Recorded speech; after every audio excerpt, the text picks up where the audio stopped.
So I want to talk first a little bit about who I am and my background as a person. Then I can get a little bit more into my public service experience.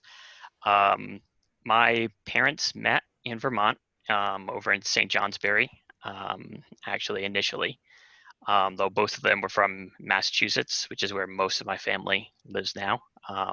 So there's a lot of fishermen and seamen in my blood. Oh God, that's going to sound so bad when that gets uploaded.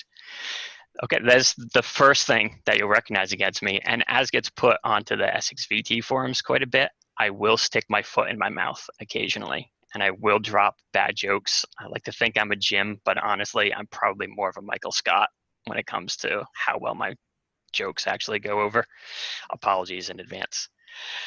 Um, so I grew up in the Northeast Kingdom, which for anyone who has lived in Vermont for a period of time knows is really incredibly rural. Um, when we were growing up, I'll be the first to admit that money was a significant problem for us and my family. We did not come from anything remotely near a wealthy background. It was the sort of thing that for us, and this is still true of a lot of people in Vermont and in the Northeast Kingdom, I think in particular, is that the idea of hunting season being something that you actually use to put food on the table in the winter was a reality for us. Um, so I connect quite a bit with the other parts of the state when I hear talk about the whole two Vermonts. The sentiment there is very strong, and I grew up kind of experiencing that. Um, because of that, I worked from a very early age. I had more or less full-time jobs from midway through high school. First, I was doing some work with a friend who would we would have a kind of a side business plowing snow off of roofs in the winter.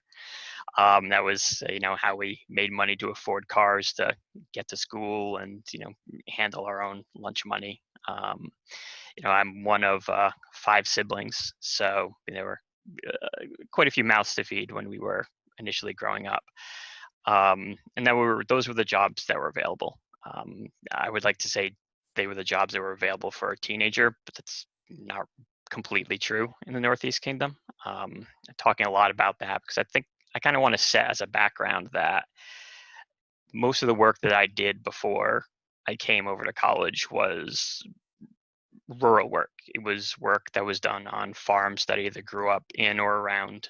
It was work that was done in a more rural setting. So it was a lot of gardening, it was landscaping, it was the running of those sorts of businesses. And that instilled kind of a sense that I have to this day in that I don't stop working. Um, Even though I like to enjoy and sit back and enjoy video games or movies or what have you, I don't think I have ever in my life not worked. When I've left a job, I've had another one lined up. There's never been any period of time where I haven't been working full time. I just don't know what I would do with myself. So sometimes people ask me how I could do multiple boards at a time. Honestly, it's almost kind of the opposite question for me. I don't know what I would do if I didn't have work to kind of keep me preoccupied. If I had, there's always something new, something interesting that I'm learning as part of this work, which is what makes it so fascinating for me. Kind of segued a little bit there, but obviously, once I came over to UVM in school, I actually went to UVM, stayed there, and then right out of school, I got a job in the biology department at UVM, where I worked for 3 years as a laboratory technician was the official title. But I was actually the manager of a biological stockroom, which supplied various research labs on campus. And I was in charge of the complete financials in regards to that, which is a $500,000 a year business, not really substantial, but that was my first business experience. And I was hired into that job actually directly out of a work study experience. They were just, again, impressed with my work ethic. I was finishing up school and the job was coming open, so they offered it to me. That was where I worked for 3 years until I got into telecommunications, where I've been ever since. Um, I I love the fact that I have been able to work in Vermont with one company for such a long period of time. Um, for me, I think that's a very Vermont thing. Even though the company itself, while it started out as a Vermont company, has been bought out by another division from New York. But it began as a small local Vermont company, and the fact that I was able to join it, the telecommunications company was called Sovereignnet. The fact that I was able to join it when they were still doing dial-up and email meant that from literally the very beginning of the onset of the internet, I have been there through every phase of learning about telecommunications.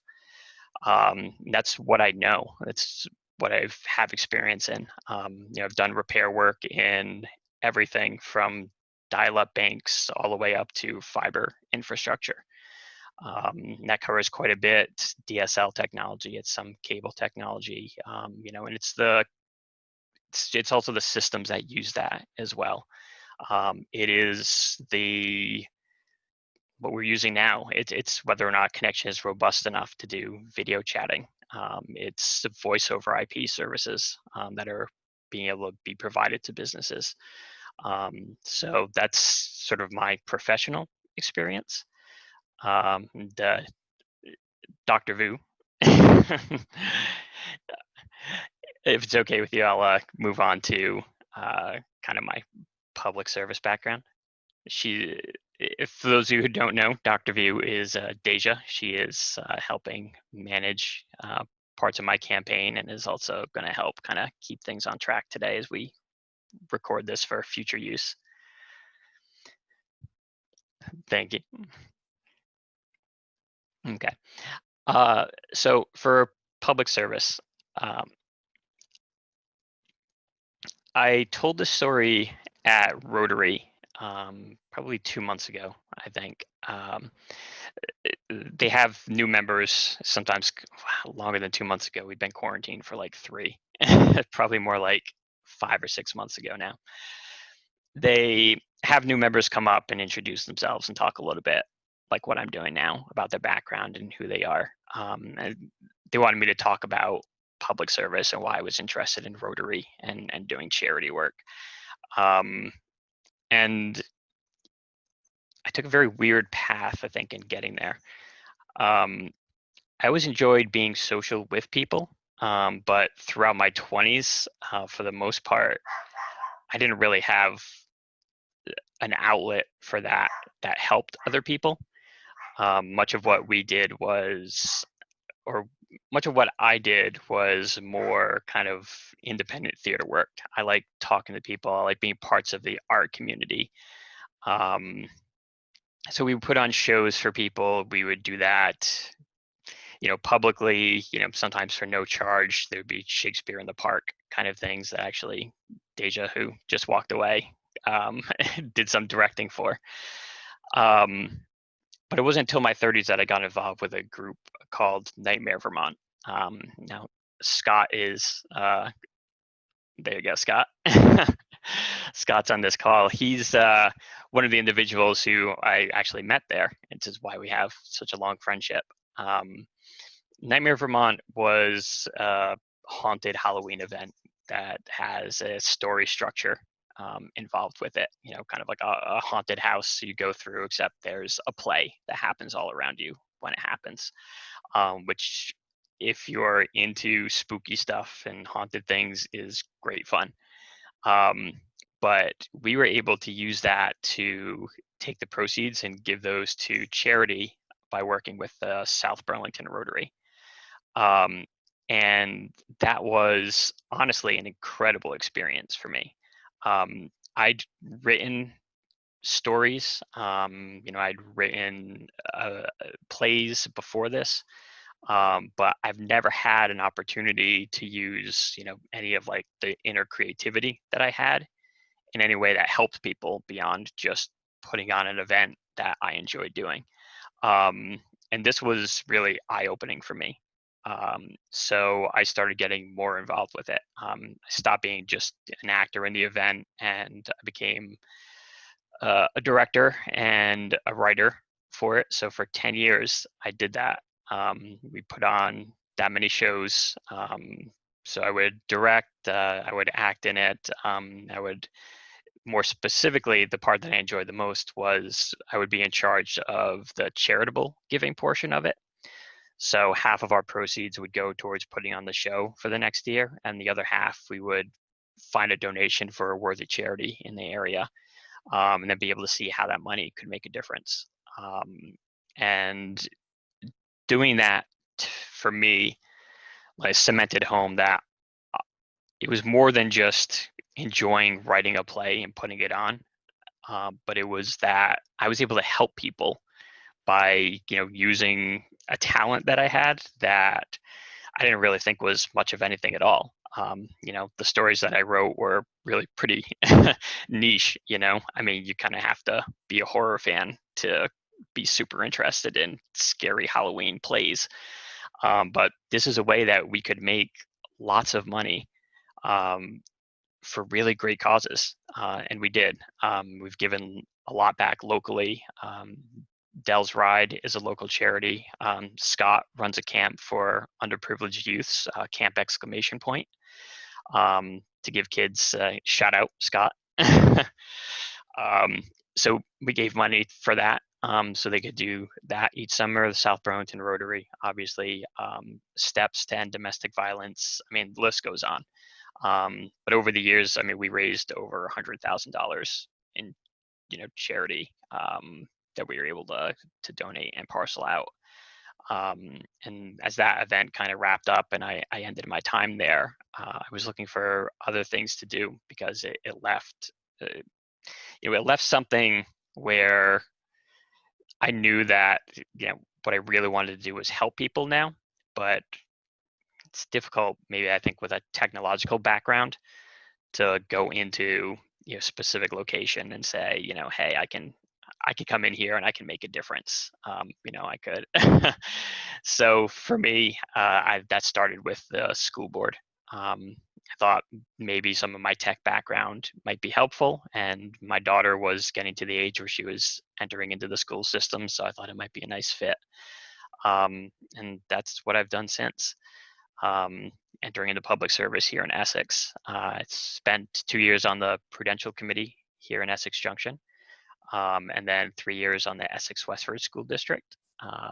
And now I'm on the select board here as well because I love the work on the school district. I always felt like I was helping people. I felt like I could sit through a meeting and understand what was going on and learn new things and feel like I was making a difference with people. So it married so much of what I enjoy,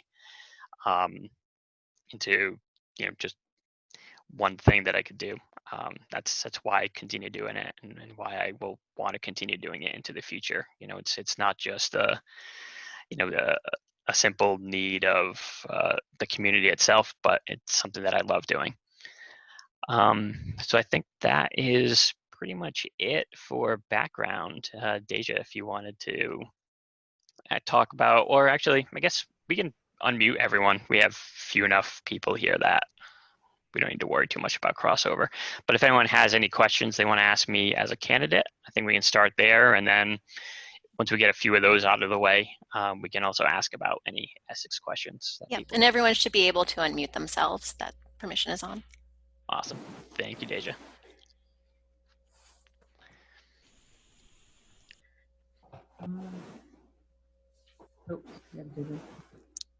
Yeah. Brian, yeah, absolutely. Hey, Yeah. Kathy and Laura. I wasn't sure which of you two were there. You get us both. Yeah, I dropped off a sign at your house earlier today. Nice. Okay, thank you. Yeah, check and make sure though that it's out there, because Yeah, if it's not, then I dropped off a sign at somebody's house. It's there. Thank Awesome. you.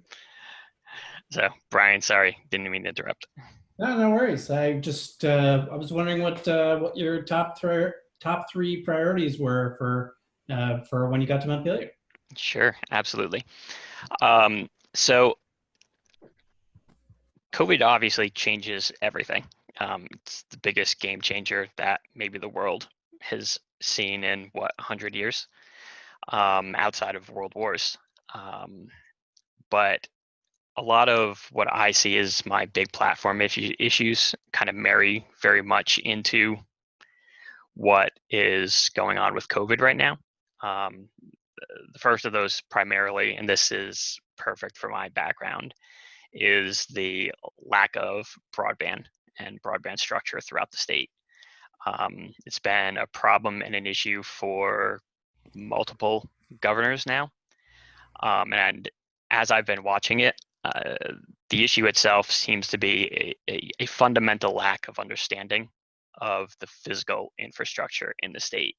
It isn't a lack of will, and I don't think that it's a lack of desire on the parts of those who are in the legislature to see it done.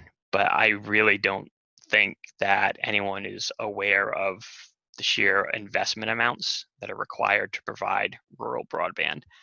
Um, no one knows about the fact that if you want to wire fiber in some parts of the state, you literally need to hire mules to bring the fiber optic cables up a mountain.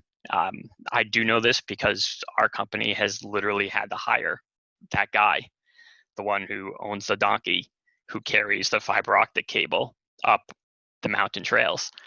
So it's more than just a lack of will. I think that the legislature it lacks a certain amount of fundamental understanding of what it would take to get that done. Very much they rely on small local companies who have had some success. This is getting into the technical aspects of it. Like VTEL, they've done some work, but their success has been contained to small local areas. It's not at all encompassing. So I think that the legislature really needs someone who can speak with authority on the matter, and who will push for that, because that leads right into what we're seeing with COVID right now. Right now, the lack of broadband internet access means the difference between someone getting furloughed and being able to work from home. It's the difference between someone and their child being able to continue to attend school, or being able to, or having to have packets of physical materials either driven to them, or somehow received in another way, and then not having access to the teachers that are able to do office hours and Zoom chats throughout the week, like my daughter was. And it's not just a rural problem either. There are significant parts of Essex where the broadband access is just tremendously lacking. And that's the further out past, Old Pump Road that you get. The access to broadband basically nosedives. So it's not just connecting up the smaller communities. I see it also as something where we need to look at the whole picture. All of the towns have these areas, but everybody needs to be served by this, because going forward, I think that COVID is a game changer. I think more people are going to be working from home. They're going to continue working from home. Getting access to that broadband service is going to be critical in the next few years. Second thing I'm really incredibly passionate about is technical education. I spent 2 years on the regional advisory board for the Center for Technology Essex and Burlington Technical Center. And hearing some of the stories of the kids who have success there is incredibly moving, but it's also really disappointing too, because so many of the kids who get sent to a tech center are kids who sometimes are reading at a third or a fourth or a fifth grade level. So there's a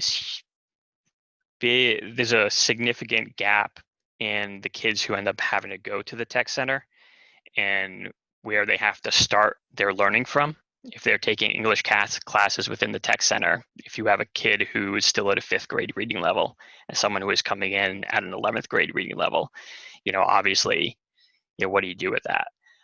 There's not enough structure around that, because with tech ed, for those who aren't kind of aware of how the mechanism is set up, in our state, technical education is something where they get a tuition based on the students who attend it. So it's technically open to anyone who wants to attend a regional tech center. Someone who lives in South Burlington can go to Essex Technical Center. But when that happens, the money follows the child. So South Burlington loses the tuition payment to the Center for Technology Essex. What that causes is, and this is something that the head of our CTE facility will admit, is it causes districts to want to keep their kids from going to tech centers. So by and large, they try not to introduce the option of tech centers early. I would like to see that expanded. I would like to see and know that kids who are in 7th and 8th grade and who are maybe struggling with math and struggling with English know that there are these options available at the high school level, at the tech center level, to do things that they may be really interested in. Because we do have some amazing programs at the technical center. And maybe I'm biased because I think CTE is probably one of the best ones in the country. But the kids there are nationally ranked in some things. They can do website design. They can create games that I've literally gone and played. Their automotive program is amazing. The Burlington Tech Center has jet engine repair that they go up to the airport and they do classes about. I mean, the breadth of learning is amazing. And add on to that, some of the more crucial things that they're learning at tech centers are things like health informatics, which we need desperately right now in the state, and we're going to continue to need. And I can see Deja shaking her head because she's in the health field, specifically dealing with insurance and the tracking of tests and everything. That's something that our tech center does. They don't have enough people at the hospitals to sort of fill that need. They can do pre-nursing programs at the technical center. These are programs that are going to be so in demand, but I feel that a lot of kids are lacking in that structure, the ability to access them, just because other districts who surround us don't feel comfortable sending their kid to a tech center knowing they're going to lose that revenue. And that's tough. I'd really like to see that change. I would like a more centralized structure for technical education, where the money isn't getting pulled from districts, but rather is getting funded by the state directly to the technical centers. So if a child wants to go and learn at a tech center, their district's not sitting back worried about, what are we going to do about the $16,000 that we're going to lose if our child goes to CTE? Those are my, I think, 2 really passionate issues. And that, I think, also Brian kind of loops in the third one, the COVID. How to deal with the fallout of that is, I want to say I try to keep a cheerful and happy face about it, but it's scary. I think for those of us who are lucky enough to kind of retain jobs, might be feeling better about that than most, but there are so many people whose jobs are kind of hanging on by a thread right now.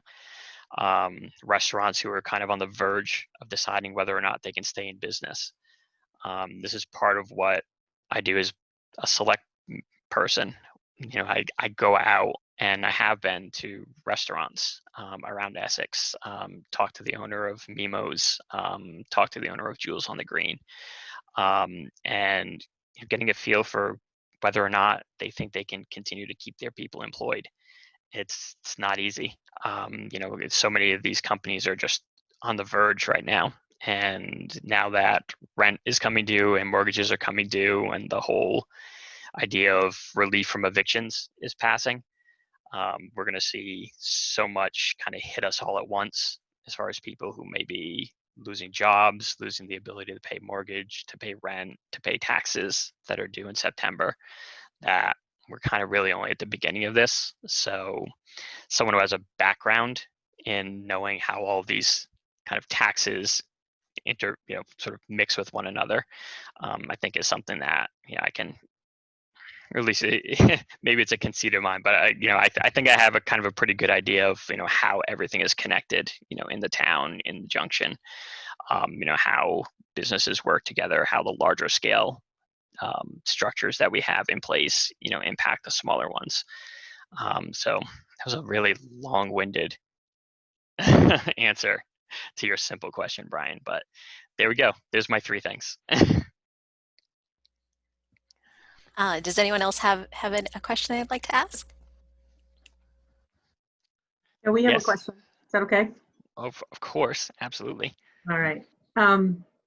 So I'm Kathy. I was on the school board and I live in Essex and was on the school board for a couple of years and part of the superintendent search committee and the red committee, and have 2 children who have gone through the school district. And my question is, I work in college preparation and continuation. So I work for a college access grant. And my question, Patrick, is I'm really concerned about education, post-secondary education in the state. A lot of, certainly the Vermont State Colleges, the recent announcement of the closure and now the saving of the Vermont State Colleges for now.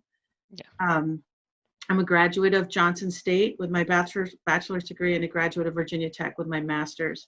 And I'm really concerned, certainly post-COVID, what post-secondary education means for students and means for the education of our state and the future of our state, but also the economic impact of those. You came from the Northeast Kingdom, you know what Linden leaving would do, you know what Johnson leaving would do. I'm really concerned about the future of the education of our state and the economics of our state if those schools go away. So I don't know if you've given this much thought. I know it's kind of recent and new, but that's one of my top concerns. Just in general, I mean, they've kind of been struggling for a long time financially because they haven't received the state monies that they probably should have and need. But I'm also more worried now because the word gets out that you're closing and then everybody retreats and in a pandemic. So you've just got this layer of potential hills to climb now. So just, it's a long-winded way of saying, what do you think? Yeah, scary, right? It's completely scary. Yeah. I think it's a serious issue. I know Jeb Spalding caught a lot of flack for the idea of closing multiple campuses. But say what you will about that, it was a shock to so many people that it spurred enough action to save the colleges temporarily. And as you say, the Northern Vermont University, old Linden State, my mom's farm is 5 minutes from there. They occupy the same hill in Linden. And that's an anchor institution for the entire area. They have so much that happens there that when some towns talk about how losing their school may affect just the entire makeup of the town, losing something like NVU to the Linden area would be devastating. All of that said, when Jeb made the proposal to close them down, what it did is I think that it pointed a flashlight on something that really shouldn't have needed a flashlight to get pointed at it. We've known for a long time that we've been underfunding the state colleges. We don't get ranked 47th or 48th in funding our state college system over a period of time. It shouldn't have come as a surprise to anyone. I think anyone who was acting surprised by it was maybe I don't want to throw the term disingenuous, but maybe wasn't looking at the problem as long as they should have been, because it's been a problem, I think, for a while. And those of us who have been in education for a while, I think, also knew about that. We knew that the college system has been underfunded. And with COVID coming on, I mean, you bring up a great point about the difficulties in kind of turning that around. How do you go to an entirely online and expect to, make the sort of money that a public institution like public college would, versus having the kids on campus? I mean, you don't financially. So right now, one of my I wouldn't say it's a philosophy, but one thing I've always thought is that you treat the immediate and then you start working for the long term. Right now, the immediate is injecting the Vermont college system with enough funds to keep it going. And that's what we have to do, because I think losing those anchor institutions would be far more devastating long term, for the rural parts of our state for sure, than they would be just cutting them off to let them go. And then as we get through COVID, we're hoping, maybe sometime early next year, maybe a vaccine becomes ready, then we can kind of look at the problem from a more holistic level, looking at how we're encouraging kids to enter into the Vermont State College system, the programs that we're providing, and whether or not they're adequate for the areas that they're being served out of. I think there's a lot of work that needs to be done there, but in my opinion, I think the immediate is that we need to keep those systems going until we get through the COVID crisis. So that's my short answer on it. I have a long one, but I think that would just be two school board members chatting back and forth.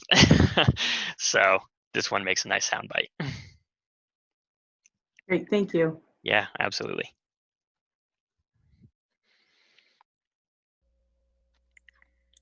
If anyone else would like to ask a question? If not, I can definitely go through and ask some myself as well. Yeah. I'm going to. You did speak about your three top platform issues. Did you have any others that you wanted to address at this time? So the education, COVID relief, and connectivity are big ones. I think something that's happening right now, this will skew a little bit into an Essex conversation, but I think it's incredibly important to get out there. There's going to be our social justice and police reform. Talking about that, we had a meeting last week at the select board level, and I don't think it's any surprise for anyone who is tuning into it at this point. That meeting did not go over terribly well. Certainly not in my opinion. We had our police chief came in, and they were great in the amount of information that they give about their current policing practices and their policies. But the frustration, one that we clearly heard, and also one that I had as a select person, was that there was no room for listening. Nobody from the audience had a really good chance to contribute to the experiences that they've had in Essex, whether it be around the police or around the social issues that they may have had, whether it be around the experience of racism that they've had. We know that is present in our community. I was on the board when we authorized flying the Black Lives Matter flag at Essex High. And Laura, correct me if I'm wrong, but I think it was stolen within a day, maybe two, of actually being raised.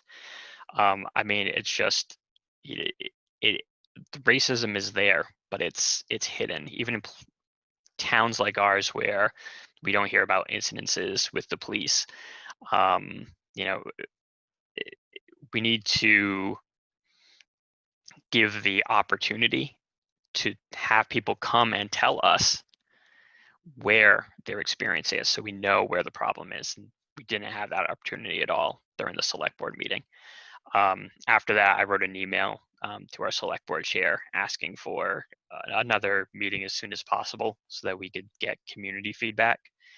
And I'd like to talk specifically as a select person around two particular issues that I think that we should be addressing. One, I think, is a citizen oversight committee. The police department with our new captain, Ron Hogue, who I know personally is a great guy. But he's already said that he would be more than willing to, rather, more than willing makes it sound like he's, being pushed into it. He would be welcome for some sort of like citizen oversight, some sort of citizen committee that would talk with the police so that there would be that involvement there. But the timing of Ron being elevated to police chief was, it brought up another point, which is that the town manager was the only person who had any input into that decision.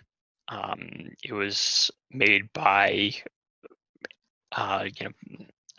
that's just how the structure and the mechanism of hires within the town go. But for such an important position, I think as police chief, there needs to be community feedback and community input in that.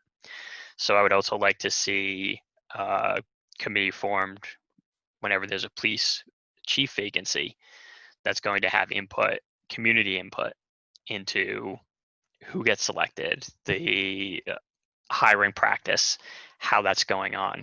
Are we making sure that we're doing enough to interview candidates of color? Are we doing enough to recruit candidates of color? I don't think that we are right now, and it kind of stretches back into what I think is a bigger issue that we have. I've seen it at the school level as well. This is not to pick on anybody, but when I've gone to years and years of equity trainings, of diversity, diversity talks, of special speakers coming in to hear, so that we can get an idea for how to combat racism. But for the last 2 years, I've asked about whether or not we have any sort of hiring in place to make outreach within our administrative team to communities of color. Because I think that our community is growing certainly more diverse, but amongst the administrative teams of the town of Essex and of the EWSD school system, they're almost universally white. There are almost no individuals in any sort of department heads or places of leadership that are people of color. But on my street, we have multiple new American families who live here. We have multiple families of color.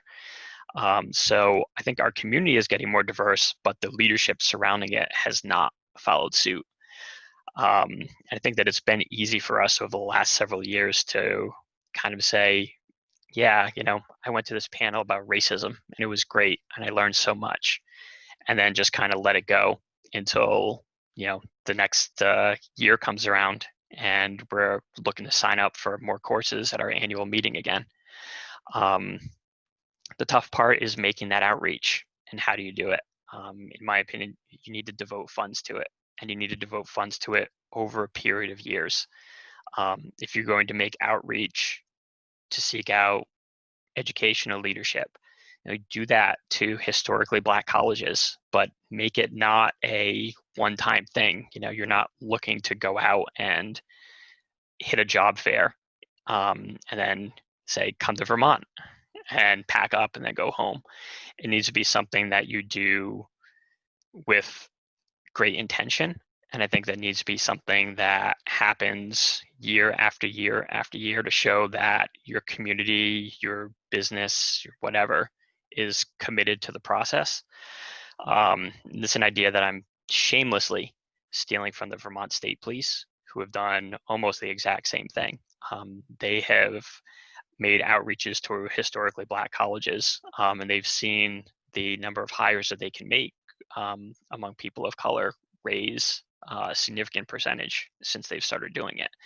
But it was something that occurred over multiple years. And that sort of investment is something that needs to be kind of baked into the budget each year, both in the town and I think in the school system. So again, that trailed very much into a Essex question, but I think it also applies very much towards legislative work as well. Taking a look at that statewide as well, I'm willing to bet that those systems, those mechanisms, those leadership roles that are in place are probably significantly white. So having the opportunity to talk about that and to speak to ways that we can help remedy it, it would be important to me. All right. So currently, what do you see as the biggest challenges facing Vermont and Vermonters?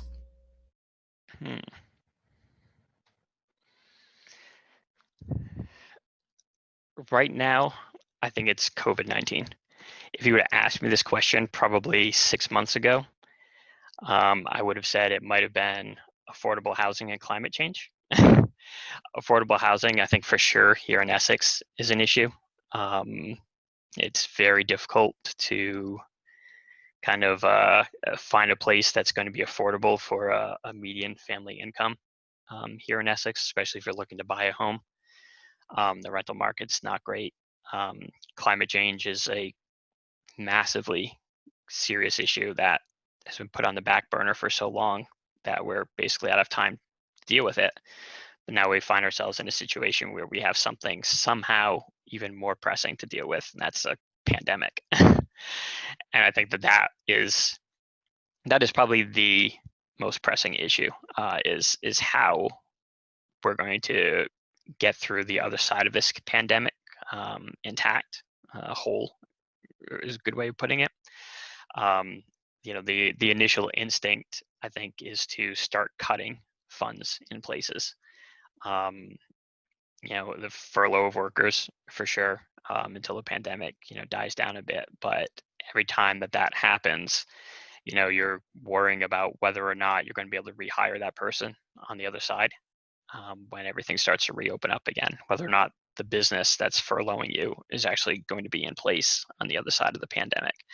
And I think that we're going to find that a lot of locations simply aren't, or they're going to come back and they're going to struggle because the bill payments have sort of continued to pile up, and there's been no real formal mechanism in place for putting on hold the biggest burdens for both businesses and people, which is rent, rental properties, mortgages. It's one thing to avoid eviction, but it's another to then have to pay back 4 months worth of mortgages if your business hasn't been open at all during the time that this has been happening. From a larger systems level, we're definitely seeing around the state schools that didn't pass their budgets before are having a really difficult time passing them now. But if anything, it's going to cost more to give our kids the same educational opportunities that they were used to, not less. So for those schools that still have outstanding budgets that can't pass them, thankfully Essex was not one of them. But for those that are still kind of searching for that, the communities that they're in are looking for cuts, and cuts mean job loss. Job loss means you're either removing that person from the community because they're going elsewhere to find a job, or they're not able to pay the taxes, the rent on the situation that they have in front of them. So that's, I think, figuring out, again, spoke to it, figure out the short-term solution to get us through, and then start figuring out the longer-term solutions later on. And that's kind of what's in store for Vermonters for the next 6 months to a year. And, that's speaking very, very generally, but that's it overall. All right. What can you do for Essex Junction in particular?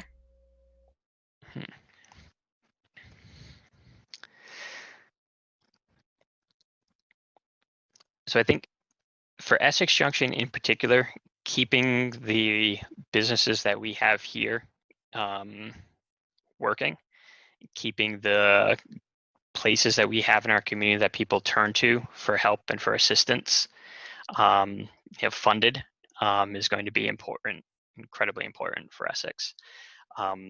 The legislature, has been figuring out the distribution of funds over the last week or so. Being part of that, I think, is incredibly important, figuring out how much gets allotted to what.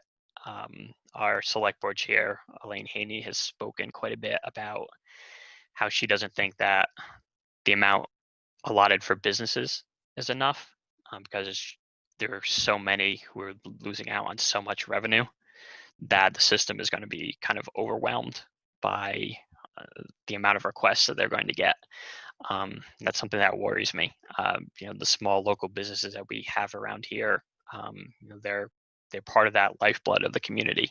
So what I think I can do for Essex is, again, I'm going back to that experience of being on the select board, being on the school board, seeing how those two budgets intertwine, and then how so many of the residents of Essex are employed by the school system. So many residents of Essex Junction are employed by someone like Global Foundries.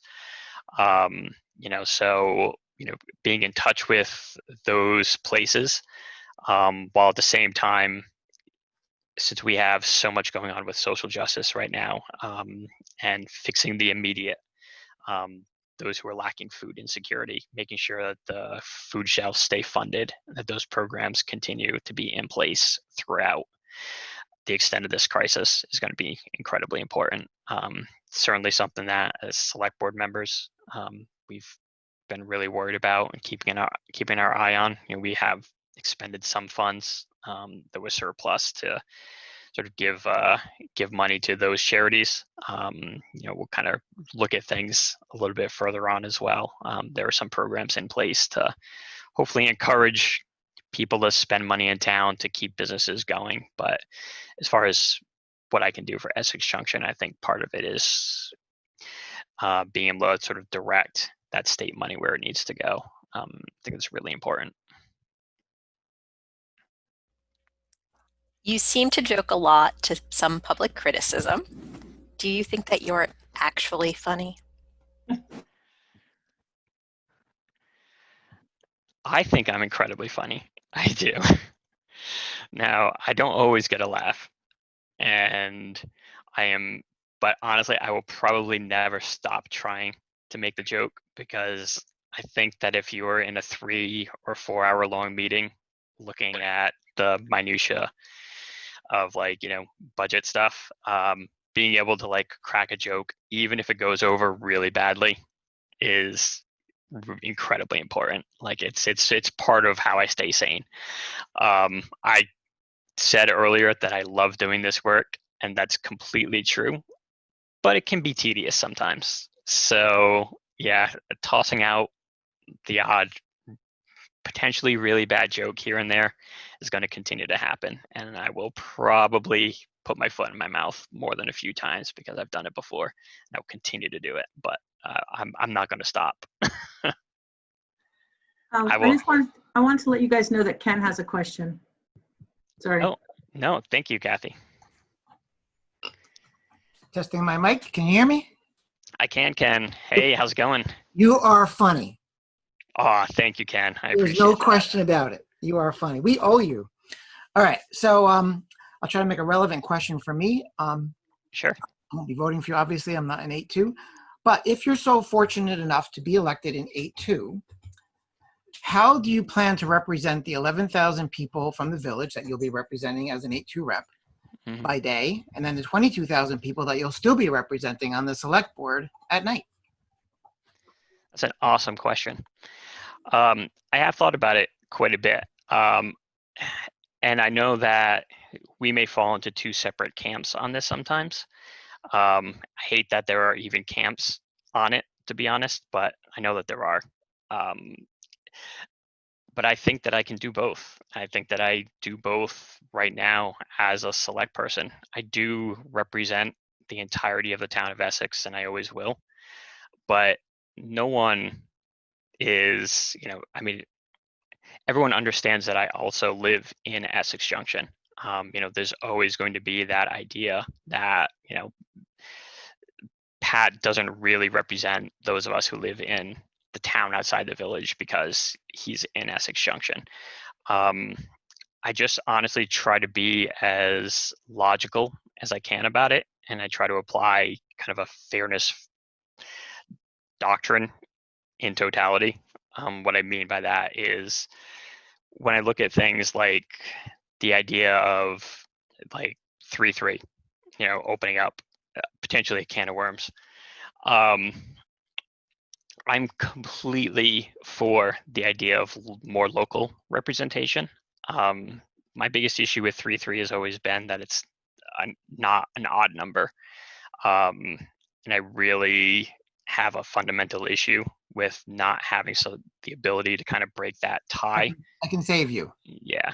I can save you. Hold on, I can save you. Sure. I'm thinking more of the logistics. I mean, it's going to be physically difficult in the hours. I mean, I'm looking at what the legislature has to do on a day-to-day basis while they're in session. Okay. Gotcha. You mean physically is a way easier question. Thank you, Ken, for pulling that back. I appreciate it. Physically, actually, so if I may, I could kind of describe what I do for my job right now, what I have done since I've been 22 or so. I work at the moment Mondays from 8 a.m. to 5 p.m., Tuesdays from 8 a.m. to 5 p.m., on Wednesdays, 4 p.m. to midnight, Thursdays,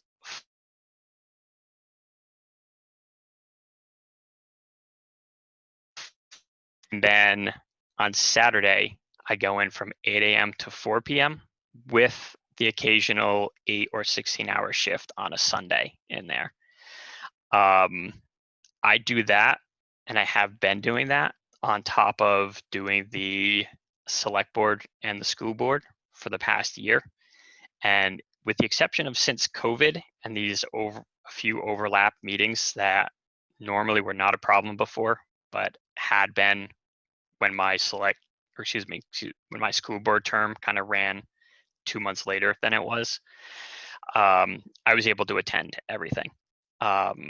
I am tireless. You can put me in a chair and I can attend a meeting and I can be alert. It's just, I don't know if I have a really good explanation about it, but it's just maybe I've so used to these weird bouncing hours that come with being in an industry that's 24/7, 365, and the ability to need to shift my schedule around so much that I don't anticipate that it would be a problem. As it is right now, I've already talked to my boss, and one advantage of being at the same place for almost 20 years is that I have first dibs on the schedule. So if I am elected to the legislature, then I can change my schedule around to accommodate that. Or if need be, I can do some work during a legislative session in Montpelier that is part of my full-time job, and then come back here to attend select board meetings once that comes out. And I would expect to drive there and back. Montpelier isn't too terribly far for me. So I don't see a problem in being able to commute back and forth to attend the select board meetings once the COVID, sort of crisis dies down. Fewer meetings in that case, back to our more kind of 2 to 3 time a month schedule. But even if it's pretty intense, I don't see myself having any problems taking care of the logistics and the hours associated with it.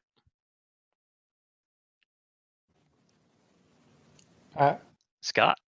To be fair, if my 80-year-old mother-in-law can do both select board and be a legislator, you can do it. And I've worked with you many a year, and the late hours we put in together, putting on programming and everything else, I have no doubt that your energy that you bring to the passion that you have for these things, I totally have no doubt you can take care of everything. Thank you, Scott. I appreciate that. I guess that's true. Although honestly, I'm not sure if I have Linda's energy, but But yes, that is true. I would say that's a good point. Is that I also wouldn't be the first if I was elected as representative to fill sort of a dual role, and that Linda Myers has done it before, and Lori Houghton has done it before as well, even more recently, as part of the trustees. So I think I should be able to manage it, but it's a great question.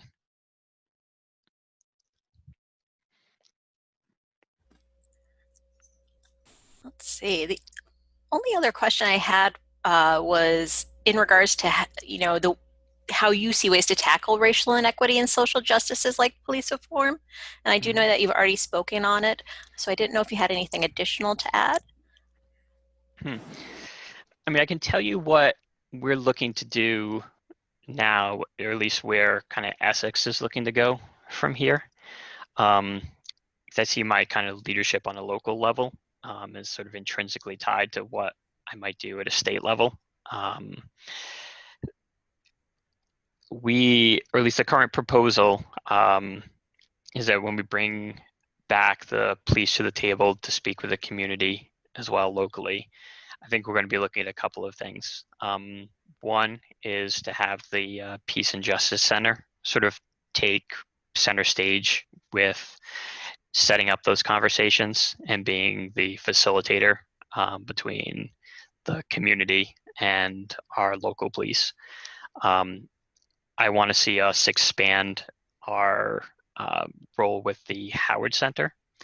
I asked a question of the representative from the Howard Center. For those who don't know, Essex Police has for a couple of years already moved towards a mechanism where rather than sending a police officer, where a social worker or where someone who is experiencing a mental health crisis, a situation like that is ongoing. We have a partnership with the Howard Center where they would have someone who they could send out, better someone who is qualified to deal with that situation rather than a police officer with a gun. I would like to see that expanded quite a bit. Right now, Essex contributes $48,000 to it. But we have currently, I may get this wrong, apologies if I do, but I believe 4 open positions on the police department that have not yet been filled. So some of that money being placed towards additional outreach with the Howard Center that we work with, I think would be great. I would like to get an idea for where the Howard Center staff is as far as whether or not that money is something that's crucial to them, because I've heard some things from friends I have who work there that the funding has been an issue recently. I want to make sure that's kind of not the case. I didn't really get an answer when I asked that at our last select board meeting from the Howard Center rep. So I just want to make sure that's not one of those programs that during this crisis, falls to the wayside, because I think right now people need places like that more than ever. And I suspect that they're also seeing a huge uptick in the number of calls that they're needing to get people who are in trouble, people who are in traumatic situations. So I'd like to see more funding kind of going in that direction from us. And then with the Peace and Justice Center, setting that up. One of my primary opponents, actually, Karen Dolan, works for them and does some amazing work. Her and Jill Evans, a few other people for the local, I said Peace and Justice, Community Justice Center. Their outreach has been great. I think it's been great in our schools as well. They've handled youth issues, where we don't want to get someone into the juvenile system, but instead can do, more rehabilitative approach towards, how we solve problems in our community. Fantastic. I just want to reach out again and see if anyone, after hearing these recent topics, have any additional questions they'd like to ask.